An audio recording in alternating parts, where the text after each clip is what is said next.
आइए, स्वागत है एक बार फिर से उत्कर्ष क्लासेस ऑफ सोशोलॉजी के पीजीटी सोशोलॉजी स्पेशल क्लासेस में।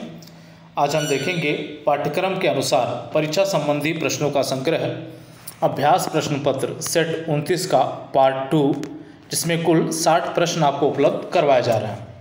उम्मीद करते हैं ये वीडियो आपके लिए उपयोगी साबित होगा। वीडियो अगर उपयोगी लगे तो वीडियो को लाइक कर लीजिएगा, वीडियो को शेयर कर लीजिएगा और चैनल पर पहली बार विजिट किए हैं तो चैनल को सब्सक्राइब ज़रूर कर लें, क्योंकि समाजशास्त्र से संबंधित महत्वपूर्ण वीडियोस आपको इस चैनल से मिलते रहेंगे। तो आइए शुरुआत करते हैं Utkarsh classes of sociology by Umesh sir.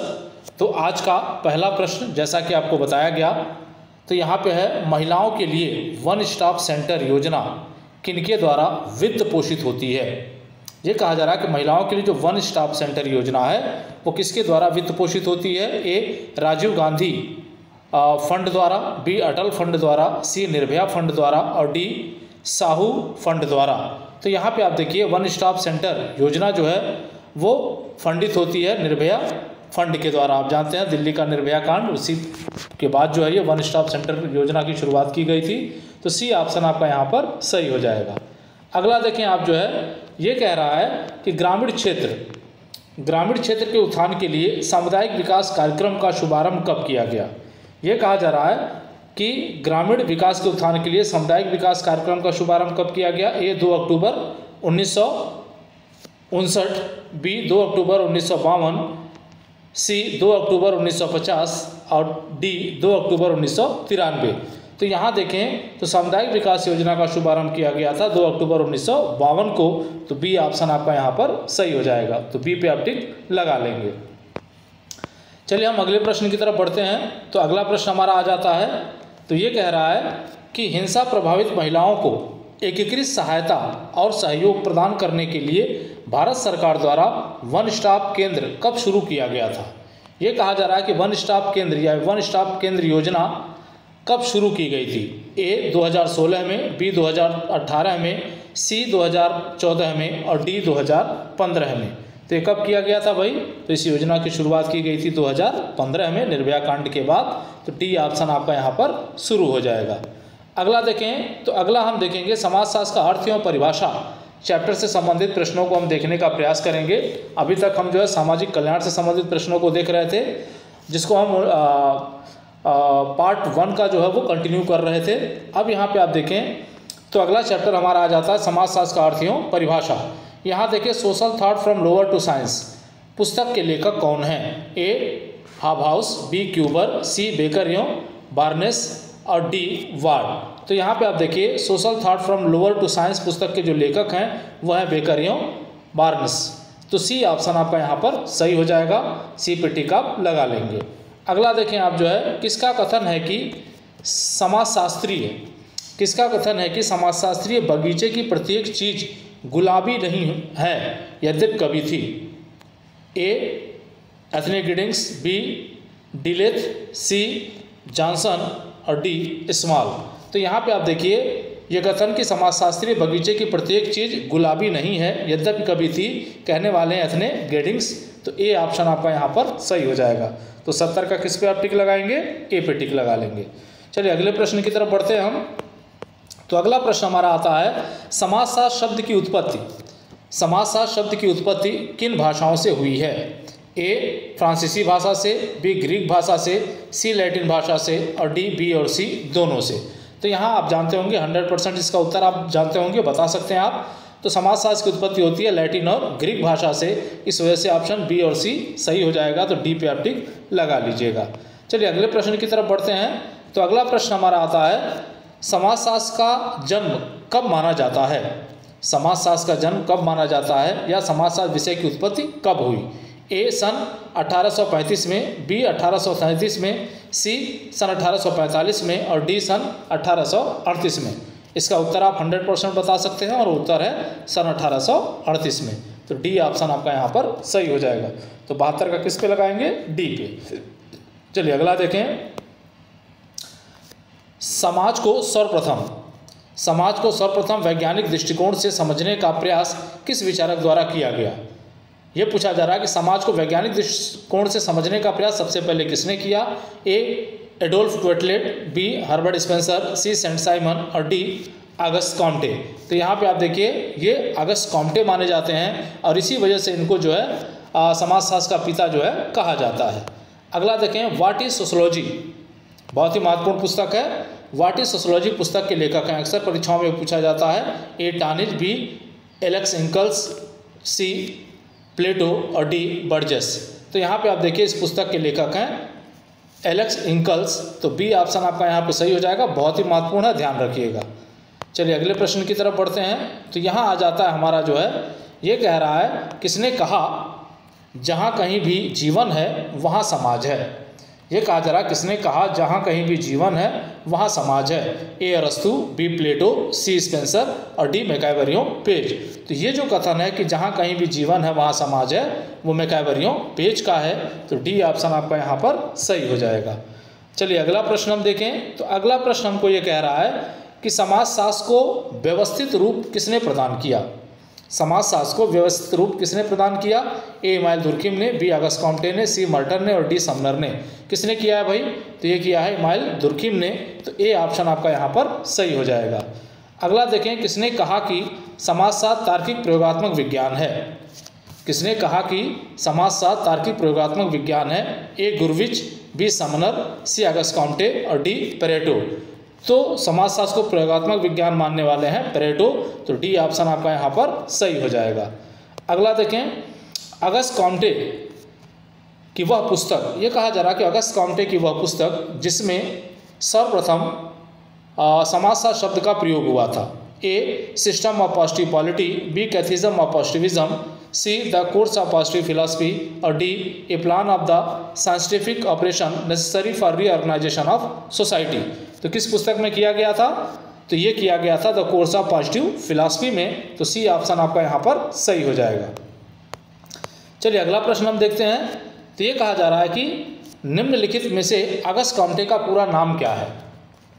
August Comte का पूरा नाम आपसे पूछा जा रहा है। ए कहा जा रहा है अगस्त फ्रैंकोइज मैरी जेवियर कॉम्टे, बी अगस्त मैरी फ्रैंकोइज जेवियर कॉम्टे, सी अगस्त जेवियर मैरी फ्रैंकोइज कॉम्टे और डी अगस्त मैरी जेवियर फ्रैंकोइज कॉम्टे। तो यहाँ पे आप देखिए जो अगस्त कॉम्ट का जो पूरा नाम था वो था अगस्त मैरी फ्रैंकोइज जेवियर कॉम्टे और ये दिया गया है बी पे। तो बी ऑप्शन पे आप टिक लगा लेंगे। तो ये है क्या हो गया, ये अगस्त मैरी फ्रैंकोइज जेवियर कॉम्टे। तो बी पे आप टिक लगा लेंगे। चलिए अगला देखें आप जो है, किसने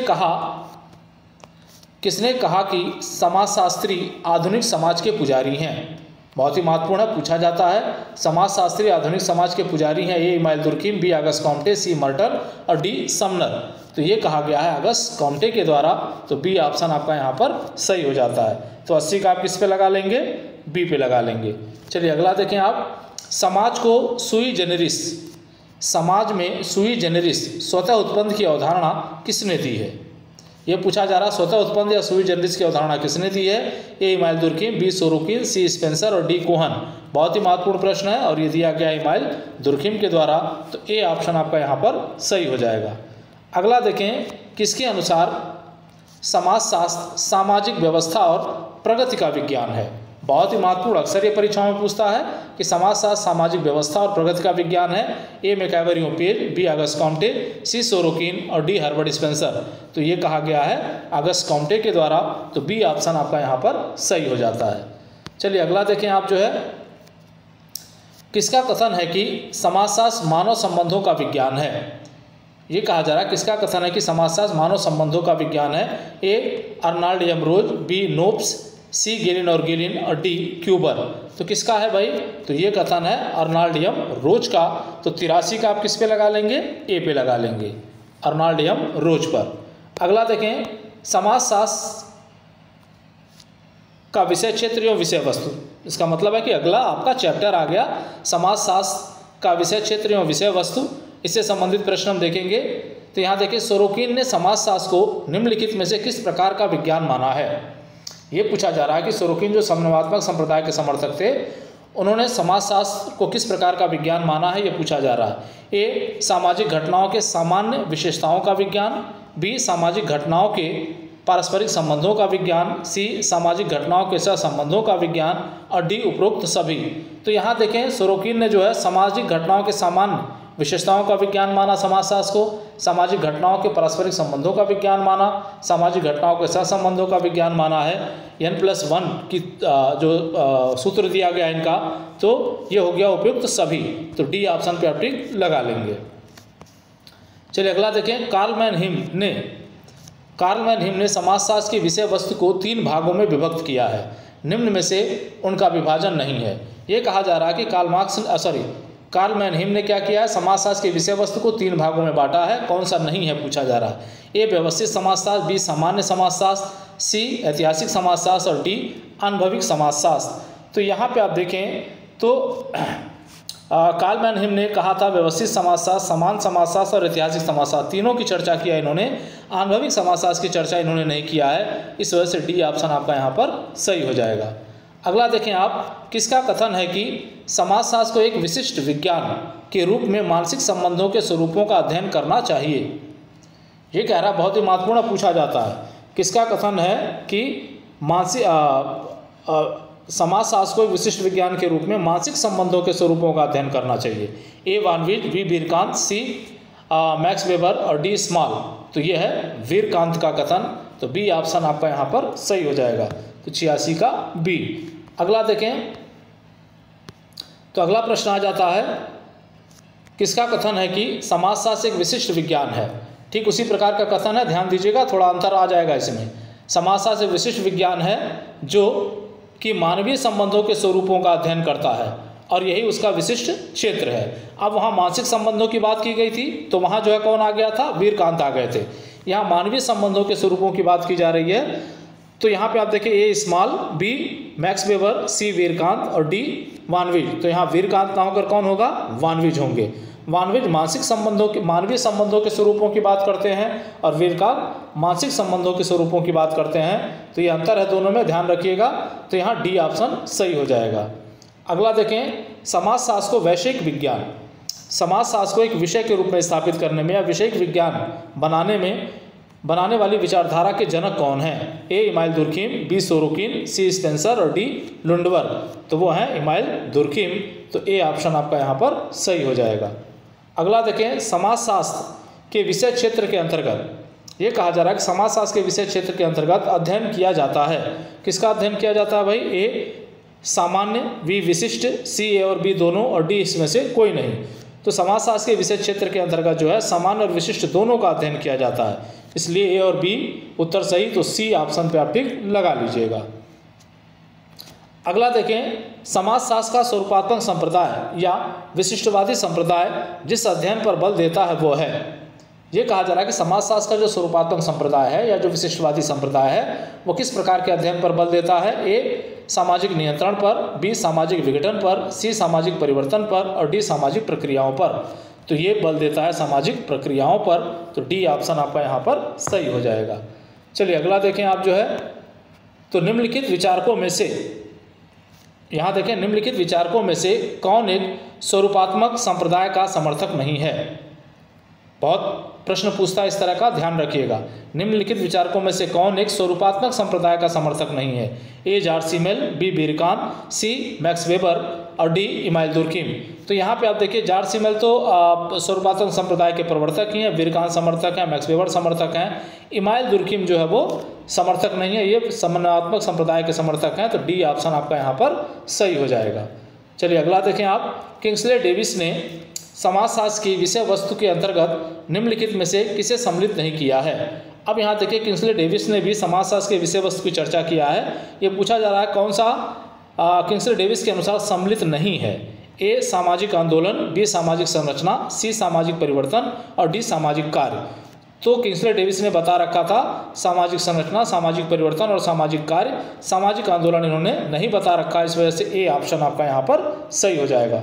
तो 92 का क्या लगाएंगे आप, ए लगा लेंगे। चलिए अब अगला चैप्टर हमारा शुरू हो जाता है, बहुत ही महत्वपूर्ण चैप्टर, समाजशास्त्र की उत्पत्ति एवं विकास। यूरोप में किन 2 क्रांतियों से हुए परिवर्तन, सामाजिक परिवर्तन को प्रबोधन युग के नाम से जाना जाता है। ये पूछा जा रहा है कि यूरोप में वो कौन सी 2 क्रांतियाँ थीं जिनके प्रभाव को हम प्रबोधन युग के नाम से जानते हैं? ए फ्रांसीसी क्रांति और वाणिज्य क्रांति, बी वाणिज्य क्रांति और वैज्ञानिक क्रांति, सी फ्रांसीसी क्रांति और औद्योगिक क्रांति और डी फ्रांसीसी क्रांति और वाणिज्य क्रांति। तो 4 क्रांतियाँ प्रमुख थी, उसमें आप देखिए वाणिज्य क्रांति और वैज्ञानिक क्रांति, फिर फ्रांसीसी क्रांति और औद्योगिक क्रांति। तो फ्रांसीसी क्रांति और औद्योगिक क्रांति से हुए परिवर्तन को ही प्रबोधन युग के नाम से जाना जाता है। तो सी ऑप्शन आपका यहाँ पर सही हो जाएगा। तो 93 का सी। अगला देखें, सर्वप्रथम औद्योगिक क्रांति किस औद्योगिक क्षेत्र में हुई? सर्वप्रथम औद्योगिक क्रांति किस उद्योग क्षेत्र में आई? ए लौह उद्योग, बी वस्त्र उद्योग, सी कृषि उद्योग और डी वाणिज्य एवं व्यापार में। तो ये आया था वस्त्र उद्योग में, बहुत ही महत्वपूर्ण है, पूछा जाता है। बी ऑप्शन आपका यहाँ पर सही हो जाएगा। अगला देखें, भारतीय समाजशास्त्रीय परिषद जिससे सोशोलॉजिकल बुलेटिन नामक पत्रिका का संपादन किया गया था, किसके द्वारा प्रारंभ किया गया? ए जी.एस. घुरिये, बी राधाकमल मुखर्जी, सी के.एम. कपाड़िया और डी ए.आर. देसाई। तो जो भारतीय समाजशास्त्रीय परिषद है, इंडियन सोशोलॉजिकल सोसाइटी, उसकी स्थापना किया गया था जी.एस. घुरिये के द्वारा। तो ए ऑप्शन आपका यहाँ पर सही हो जाएगा। अगला देखें, समाजशास्त्र के विकास की प्रारंभिक अवस्था कहाँ से शुरू हुई? ये कहा जा रहा है कि समाजशास्त्र के विकास की प्रारंभिक अवस्था कहाँ से शुरू हुई है? A Asia, B Europe, C मध्य एशिया और सी उपरोक्त में से कोई नहीं। तो ये जो है शुरू हुई है यूरोप से। तो 96 का क्या लगाएंगे आप? बी लगा लेंगे। चलिए अगले प्रश्न पे चलते हैं। ये कहा जा रहा है कि निम्नलिखित में से किस काल को भारत में समाजशास्त्र की औपचारिक प्रतिस्थापन युग कहा जाता है? आपसे पूछा जा रहा है कि वो कौन सा काल है जो भारत में समाजशास्त्र की औपचारिक प्रतिस्थापना का युग माना जाता है? ए सन 1921 से 1947, बी सन 1914 से 1947, सी सन 1930 से 1959 और डी सन 1914 से 1921। तो ये जो औपचारिक प्रतिस्थापना युग माना जाता है 1934 से 1947 के बीच माना जाता है, बहुत ही महत्वपूर्ण है। तो बी ऑप्शन आपका यहाँ पर सही हो जाएगा। तो बी पे आप टिक लगा लेंगे। चलिए अगला देखें। तो अगला प्रश्न हमारा आ जाता है, फ्रांस की क्रांति कब हुई? फ्रांस की क्रांति कब हुई? तो ये कहा जा रहा है ए ईयर 1889, बी ईयर 1789 और सी ईयर 1689 और डी ईयर 1780। तो यहाँ पे आप देखिए जो फ्रांस की क्रांति हुई थी, ये हुई थी 1789।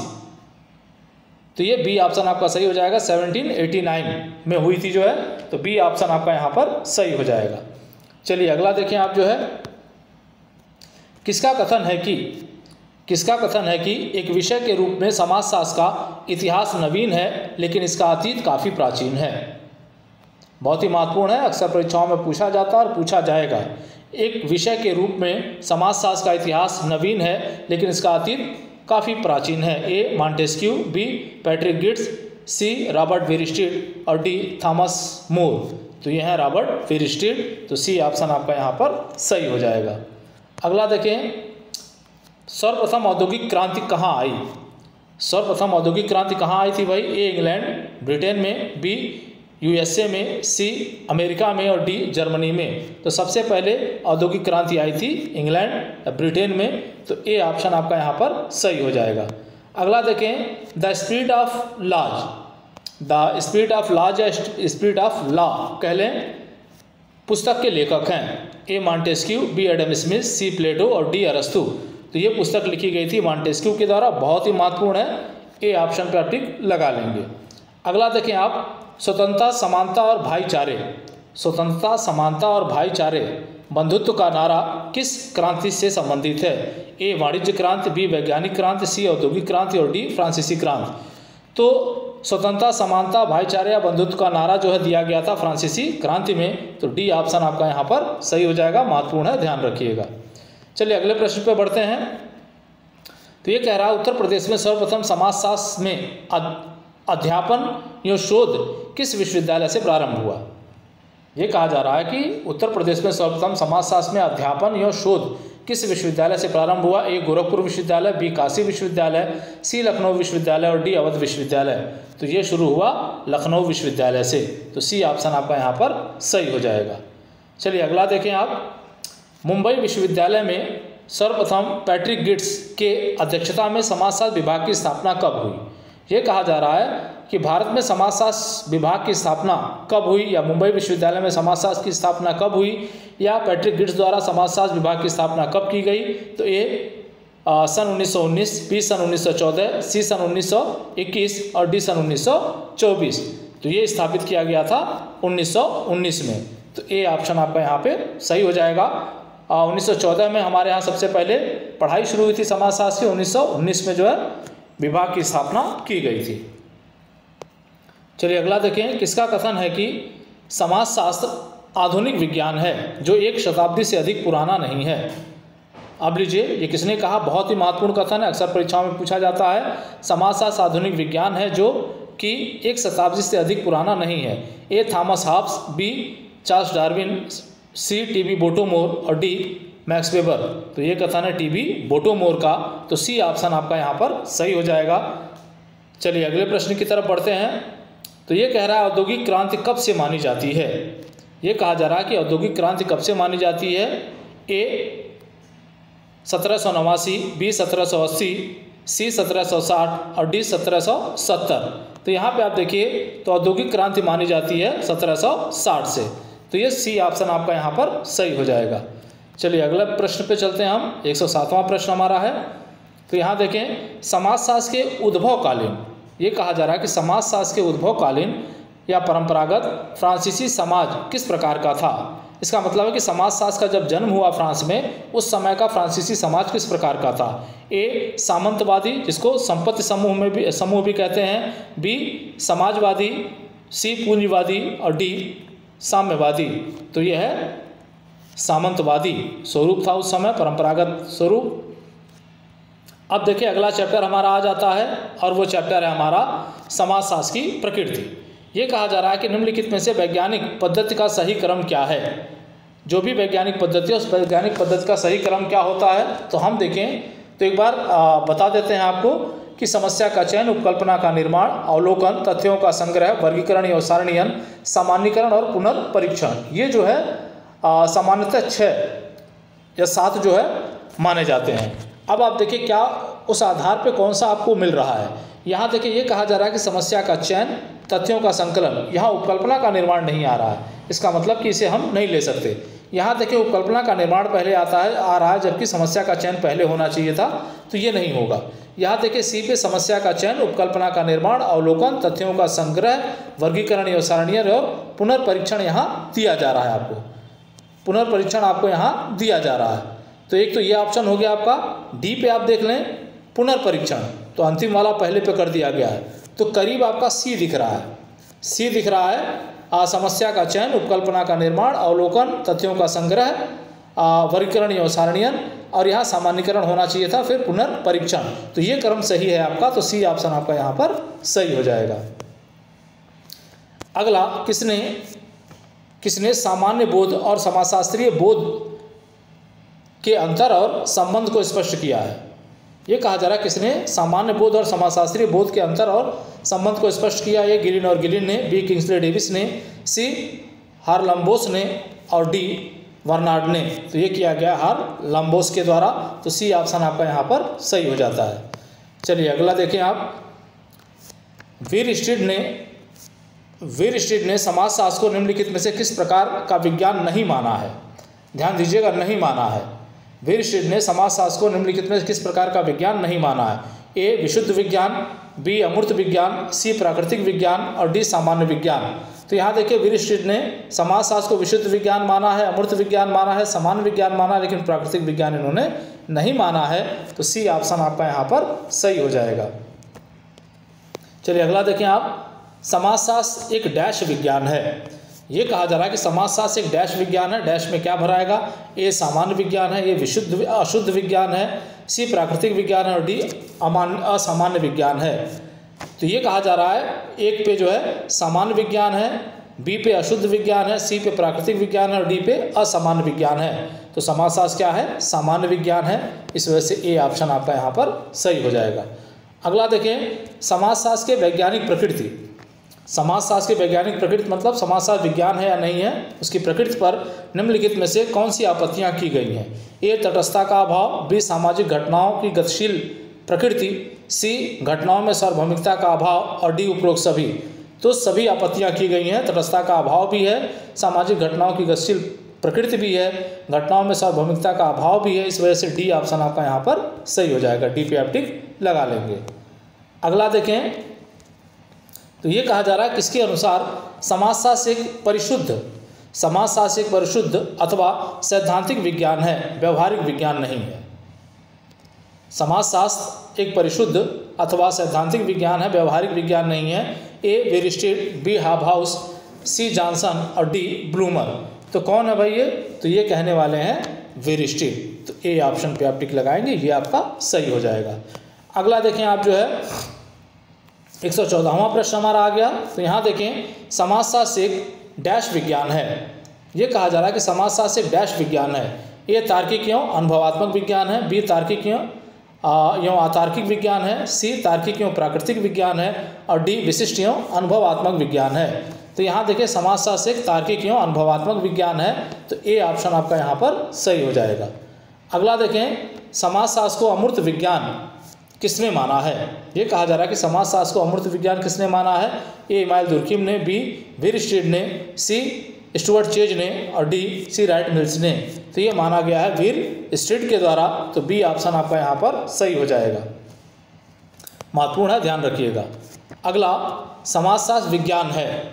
समाजशास्त्र विज्ञान है, इस पक्ष में निम्नलिखित तर्कों में से कौन सा तर्क सही है? अब समाजशास्त्र विज्ञान है, इसके पक्ष में तर्क दिए गए हैं। ये पूछा जा रहा है कौन सा तर्क सही है? ए वैज्ञानिक पद्धतियों का प्रयोग, बी कार्य कारण संबंधों की विवेचना और सी सिद्धांतों की स्थापना और डी उपरोक्त सभी। तो ये जो दिया जा रहा है वो विज्ञान के पक्ष में दिए गए तर्क जो है सब सही हैं लगभग। यहाँ देखिए वैज्ञानिक पद्धतियों का प्रयोग सबसे मजबूत तर्क, कार्य कारण संबंधों की विवेचना, सिद्धांतों की स्थापना, तो डी उपरोक्त सभी हैं, सभी सही हैं। चलिए अगला देखें आप। तो यहाँ देखें अगला चैप्टर आ गया, वहाँ से प्रश्न उठाए गए हैं समाजशास्त्र का अन्य सामाजिक विज्ञानों से संबंध। अब देखें अगला प्रश्न, किस समाजशास्त्री का विचार है कि समाजशास्त्र के प्राथमिक सिद्धांतों से अपरिचित लोगों को राज्य के सिद्धांत को पढ़ाना उसी प्रकार बेकार है जिस प्रकार ऐसे व्यक्तियों को ज्योतिष पढ़ाना जिन्हें न्यूटन के सिद्धांत को ही नहीं सीखा है। अब ये पूछा जा रहा है कि कथन किसका है कि भाई समाजशास्त्र के प्राथमिक सिद्धांतों से अपरिचित लोगों को राज्य के सिद्धांत को पढ़ाना ठीक उसी प्रकार बेकार है जिस प्रकार से ऐसे व्यक्तियों को ज्योतिष का ज्ञान देना जो न्यूटन के बारे में नहीं जानते या न्यूटन के सिद्धांत के बारे में नहीं जानते। ए कोजर, बी गिन्सबर्ग, सी प्रिचार्ड और डी गिडिंग्स। तो कौन है भाई? तो ये हैं गिडिंग्स। तो डी ऑप्शन आपका सही है, ध्यान रखिएगा, महत्वपूर्ण हो सकता है, एक बार परीक्षा में पूछा जा चुका है ये। चलिए अगला देखें आप, किन समाजशास्त्रियों ने समाजशास्त्र को मनोविज्ञान की एक शाखा माना है? ये कहा जा रहा है किन समाजशास्त्रियों ने समाजशास्त्र को मनोविज्ञान की शाखा माना है? ए बोटोमोर, बी फ्रायड, सी जे.एस. मिल और डी बी और सी दोनों। तो यहाँ देखें फ्रायड और जे.एस. मिल दोनों ही मानवशास्त्री हैं। तो ये देखें आप डी ऑप्शन आपका सही हो जाएगा, बी और सी दोनों। तो डी पे आप टिक लगा लेंगे। चलिए अगले प्रश्न पे हम चलते हैं। इकोनॉमी एंड सोसाइटी पुस्तक के लेखक हैं। इकोनॉमी एंड सोसाइटी पुस्तक के लेखक कौन है? ए मैकैबर एवं पेज, बी हर्टन एवं हंट, सी पार्सन्स एवं स्मेल्सर और डी गिलिन और गिलिन। तो यहाँ देखें तो इस पुस्तक के लेखक हैं पार्सन्स एवं स्मेल्सर। पार्सन्स हो गया, पार्सन्स कर लीजिएगा। तो सी ऑप्शन आपका यहाँ पर सही हो जाएगा। अगला देखें, the social thought from lore to science. और ये क्वेश्चन आपका रिपीट कर दिया गया है, ध्यान रखिएगा। पुस्तक के लेखक हैं ए गिन्सबर्ग, बी बार्ड, सी बांस और बेकर और डी स्मॉल। तो ये पुस्तक जो लिखा गया है वो बांस और बेकर्स के द्वारा लिखा गया है। तो सी ऑप्शन आपका सही हो जाएगा। क्वेश्चन रिपीट हुआ है, ध्यान रखिएगा। अगला, किसने अर्थशास्त्र को सामान्य समाजशास्त्र का ही अंग होने का दावा कर दिया है? ये कहा जा रहा है किसने अर्थशास्त्र को सामान्य समाजशास्त्र का ही अंग होने का दावा कर दिया है? ए गिलिन और गिलिन, बी कार्ल मार्क्स एवं एंजिल्स, सी पार्सन्स एवं स्मेल्सर। पार्सन्स करिएगा, पार्सन्स है यहाँ पर हो गया है, और डी मैकैबर एवं पेज। तो ये कहा गया पार्सन्स एवं स्मेल्सर के द्वारा। तो सी ऑप्शन आपका यहाँ पर सही हो जाएगा। चलिए अगला देखें आप जो है। तो 122वां प्रश्न हमारा आ गया स्क्रीन पे। समाजशास्त्र से मानवशास्त्र को जोड़ने वाली शाखा है। ये कहा जा रहा है कि समाजशास्त्र से मानवशास्त्र को जोड़ने वाली शाखा कौन है? ए ज्ञान का समाजशास्त्र, बी सामाजिक मनोविज्ञान, सी सामाजिक भौतिक शास्त्र और डी सामाजिक मानवशास्त्र। तो ये होगा सामाजिक मानवशास्त्र। तो डी ऑप्शन आपका यहाँ पर सही हो जाएगा। 123वां प्रश्न हमारा है। तो यहाँ देखें, किस समाजशास्त्री की मान्यता है कि सभी सामाजिक विज्ञान समाजशास्त्र के ही अंग हैं? ये कहा जा रहा है किस समाजशास्त्री का मानना है कि जितने भी सामाजिक विज्ञान हैं वो सभी समाजशास्त्र के ही अंग हैं? ए गिलिन और गिलिन, बी गिन्सबर्ग, सी गिडिंग्स और डी प्रिचार्ड। तो कौन है भाई? तो ये मानने वाले हैं गिडिंग्स। ये कहते हैं कि सभी सामाजिक विज्ञान जो है समाजशास्त्र के ही अंग हैं। तो सी ऑप्शन आपका यहाँ पर सही हो जाएगा। अगला देखिए, किसका कथन है कि विस्तृत अर्थों में समाजशास्त्र तथा मानवशास्त्र बिल्कुल एक समान है? अब ये कहा जा रहा, कौन ये कहता है कि विस्तृत अर्थों में समाजशास्त्र तथा मानवशास्त्र बिल्कुल एक समान है? A Thomas, B Howell, C Pritchard और डी रेमंड एरो। तो यहाँ पे आप देखें तो ये कहा गया है हावेल के द्वारा। तो बी ऑप्शन आपका यहाँ पर सही हो जाएगा। ये आज के वीडियो का अंतिम प्रश्न है आपका। कल्चरल एंथ्रोपोलॉजी पुस्तक के लेखक कौन है?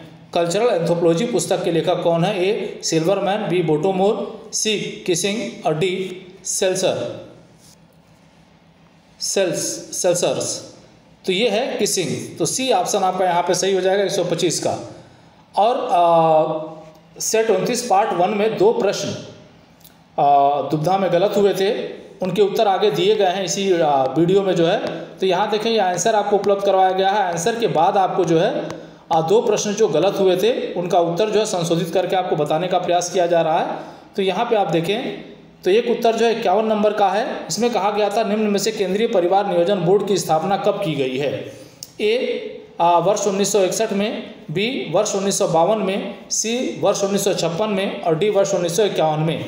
तो ये जो है वर्ष 1952 में किया गया था। तो बी ऑप्शन सही है। बता आपको सी दिया गया था तो उसके लिए खेद है, बी को आप सही मानिएगा। अगला देखें, एक प्रश्न और था, डिस्क्रिप्शन बॉक्स में इसको सही कर दिया गया है। यहाँ देखिए, ट्रिपल तलाक के मुद्दे पर 65वां प्रश्न है। ट्रिपल तलाक के मुद्दे से संबंधित मुस्लिम महिला विवाह अधिकार संरक्षण अधिनियम किस वर्ष लागू किया गया था? ए 2019, बी 2017, सी 2016 और डी 2021। तो इसको आप ए कर लीजिएगा, ए पे टिक लगाइएगा। 2019 में ये लागू किया गया था। तो 65 का आपका क्या सही हो जाएगा? ए सही हो जाएगा। तो दोनों प्रश्न आप संशोधित कर लीजिएगा। तो ये रहा आज का वीडियो। उम्मीद करते हैं ये वीडियो आपके लिए उपयोगी साबित होगा। वीडियो अगर उपयोगी लगे तो वीडियो को लाइक करिएगा, शेयर करिएगा और चैनल को सब्सक्राइब जरूर कर लीजिएगा। जय हिंद, जय भारत।